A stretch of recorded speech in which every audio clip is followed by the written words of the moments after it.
नमस्कार साथियों, स्वागत करता हूं आपके अपने YouTube चैनल पर। हिंदी साहित्य व व्याकरण संबंधी तैयारी के लिए चैनल जरूर सब्सक्राइब करें। व्हाट्सअप नंबर दे रहा। साथियों, कोई सुझाव देना हो, कोई जानकारी प्राप्त करनी हो तो अवश्य हमें आप मैसेज कर सकते हैं। तो चलिए आज का ये टॉपिक उसे पढ़ते हैं। साथियों, जो भाग 2 हम करवा रहे हैं हिंदी गद्य का विकास, जिसमें हम ब्रज भाषा गद्य करवाएंगे। राजस्थानी गद्य के बाद दूसरा क्रम जो है वो है ब्रज भाषा गद्य। ब्रज भाषा गद्य की प्रारंभिक रचनाएं और उसके रचनाकार पढ़ेंगे। साथ ही सबसे पहले श्रृंगार रस मंडन। क्या है? श्रृंगार रस मंडन।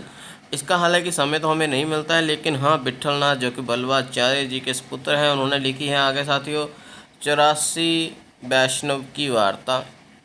ये कब लिखी गई? ये लिखी गई 17वीं शताब्दी के आंतरिक दशकों में, मतलब माफ़ करिएगा, अंतिम दशकों में। ठीक है, 17वीं यानी 17वीं शताब्दी के अंतिम दशकों यदि उत्तरार्ध में लिखी गई गोकुलनाथ के द्वारा।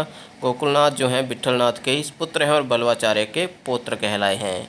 ठीक है, तो यह पुस्तकें यहाँ साथियों बहुत इंपॉर्टेंट है। अगली पुस्तक भी इसी तरह 252 वैष्णव की वार्ता, यह भी 17वीं शताब्दी के उत्तरार्ध में लिखी गई गोकुलनाथ के द्वारा। आगे साथियों, अष्टयाम। अष्टयाम 1603 में लिखी गई, 1603 ईस्वी में नाभादास के द्वारा। आगे है अगहन महात्म्य। ठीक है, महात्म्य 1623 ईस्वी में लिखी गई, वैकुंठ मणि शुक्ल के द्वारा। इंपॉर्टेंट है। वैताल पच्चीसी 1710 में लिखी गई ब्रज भाषा गद्य से संबंधित पुस्तक सूरती मिश्र के द्वारा। लिख लीजिए साथियों, इंपॉर्टेंट है। आगे साथियों, सेवक चरित्र 1779 में लिखी गई प्रियदास के द्वारा। आगे है आइन अकबरी की भाषा वचनिका। क्या है? आइन अकबरी की भाषा वचनिका 1795 ईस्वी में लिखी गई लाला हीरालाल के द्वारा। आगे है ब्रजभाषा गद्य से संबंधित लिखी गई पुस्तक राजनीति। बहुत इंपॉर्टेंट है। 1802 ईस्वी में लिखी गई लल्लू लाल के द्वारा। अभी आधुनिक काल में पहुंच चुके हैं अभी हम।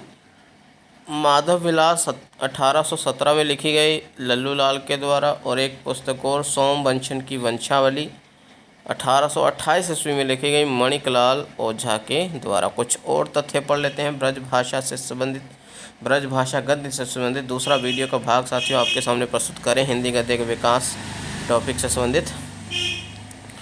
रामचंद्र शुक्ल के अनुसार ब्रज भाषा गद्य का सर्वप्रथम प्रयोग गोरखपंथी योगियों ने संवत 1400 ईस्वी, माफ़ करिएगा, संवत 1400 के आसपास किया था। अगर आप इसकी ईस्वी सन निकालना चाहते हैं इस संवत का, तो आप 57 वर्ष इसका घटा दीजिए, जो बन जाएगा 1343। आगे अगला पॉइंट है, अगला तथ्य है, पृथ्वीराज रासो ग्रंथ में वचनिका शीर्षक के अंतर्गत उपलब्ध गद्य को डॉक्टर वीरेंद्रनाथ मिश्र ब्रज भाषा गद्य का प्राचीनतम रूप मानते हैं। यह भी नोट डाउन कर लीजिएगा, नेट वालों के लिए तो बहुत इंपॉर्टेंट है ये वीडियो। आगे साथियों, जमुनाष्टक और नवरत्न सटीक विट्ठलनाथ की अन्य प्रमुख रचनाएं मानी गई हैं। ये भी साथियों लिख लीजिए। श्रृंगार रस मंडन तो है ही, जमुनाष्टक और नवरत्न सटीक भी उनकी पुस्तकें ये मानी जाती हैं। अभी मतलब पुख्ता रूप से तो नहीं, लेकिन मानी जाती हैं। 84 वैष्णव की वार्ता और 252 वैष्णव की वार्ता में वैष्णव भक्तों और आचार्यों की महिमा प्रकट करने वाली कथाएं लिखी गई हैं गोकुलनाथ के द्वारा। अष्टयाम जो कि नाभादास की पुस्तक है, इसमें भगवान राम की दिनचर्या का वर्णन है। वैकुंठ मणि शुक्ल ओरछा के महाराज जसवंत सिंह के आश्रित थे। ये थोड़ा सा देख लीजिए। वैकुंठ मणि शुक्ल की भी एक पुस्तक ब्रजभाषा गद्य में थी। तो ये जसवंत सिंह जो कि ओरछा के महाराज थे, वहाँ से आश्रित थे।